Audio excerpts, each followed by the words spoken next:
Wow, I'm just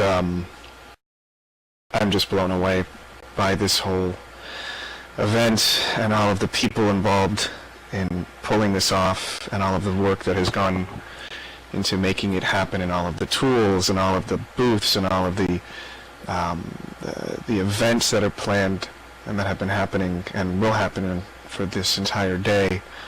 So first off, I just want to thank everybody involved in putting this together, all of the wonderful folks at Virtual Helping Hands, all of the people involved in Max, all the people involved in all of the presentations here.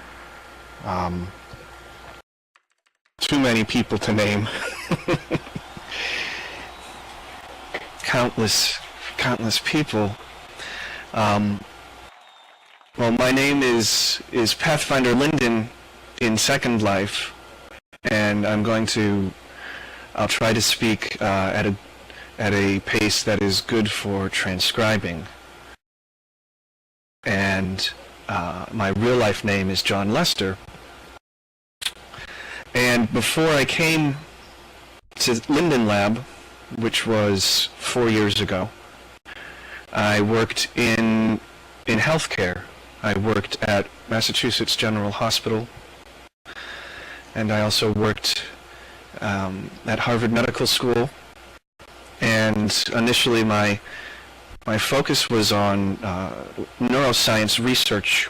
I did research in neurodegenerative diseases, things like Parkinson's disease, things like Huntington's disease. And over the years, as I was doing research and working in that field, I became really fascinated by technology as a tool to extend people's capabilities, to allow them to better communicate, to share knowledge, and to share emotional support too. I was very involved in patient support groups for people dealing with different neurological conditions. And I tried everything. I used everything, every possible tool to give you a sense of how far back it went. I was experimenting with dial-up bulletin board systems as a way to communicate and share knowledge among healthcare professionals and patients. This was before the web.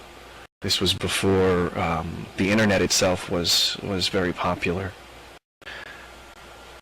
And I was always interested in a term that I use called emotional bandwidth for communication technology. The ability for you to really connect with other people on many different levels.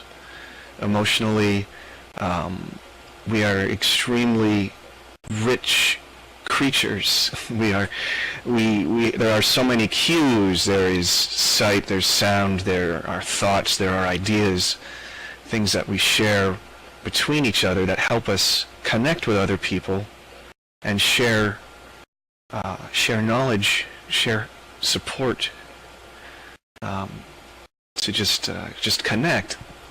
And I started looking at virtual worlds back in the 90s, back when, if those of you recall, everyone thought the future of virtual worlds would be everybody wearing goggles on their heads and having gloves on and moving around like that.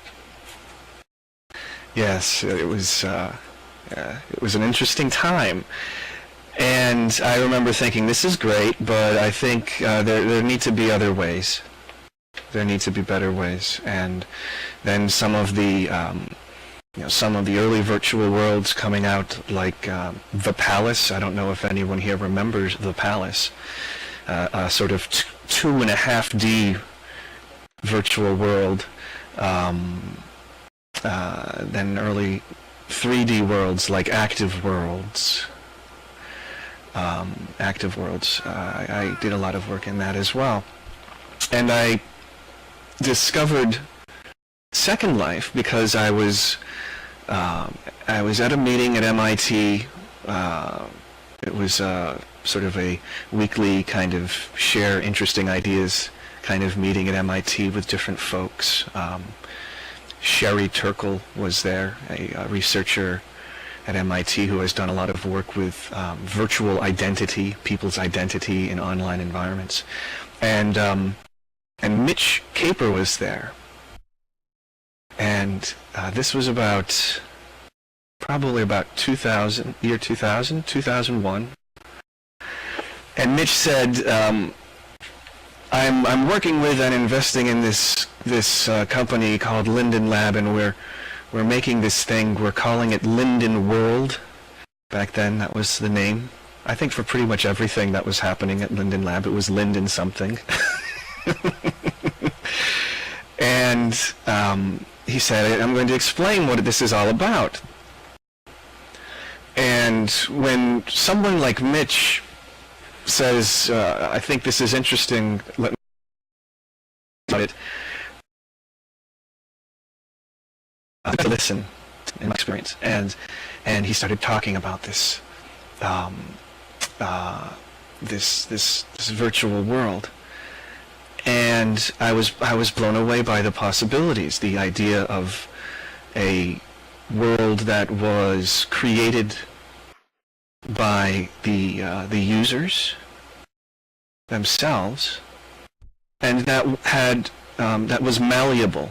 That was so malleable, and by that I mean you could do almost anything. You could write your own code, you could script things that way, you could create your own identity, you could create things, and of course not a game, no predefined goals for success.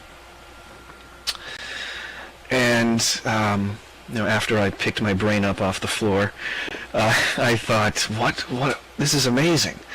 And so I actually started using Second Life. I signed up for beta. I think I could only log in once or twice actually during beta, because at that time my computer wasn't, the computer I was using had some issues with that. And I thought, well, this would be amazing to use for people dealing with different neurological conditions. And I worked with a group of stroke survivors, brought them into Second Life, worked also with a group of people dealing with Asperger's syndrome, bringing them into Second Life. Yes, I worked with the Sojourner. I was the person who brought the Sojourner into Second Life as part of that project. And an amazing, incredible woman that continues to inspire me and everyone else today.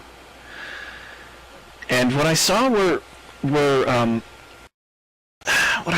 things happening that changed people's real lives. People who were, stroke survivors who were physically isolated because of their stroke, people who couldn't leave their homes, found the ability to connect with people in an incredibly high emotional bandwidth capacity. I saw them collaborating.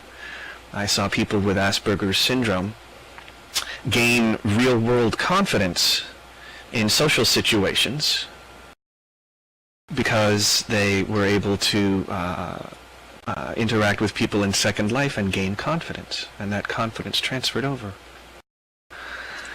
So I was so amazed by the possibilities that I, in 2005, thought I would really like to try to help be part of the development of the platform itself.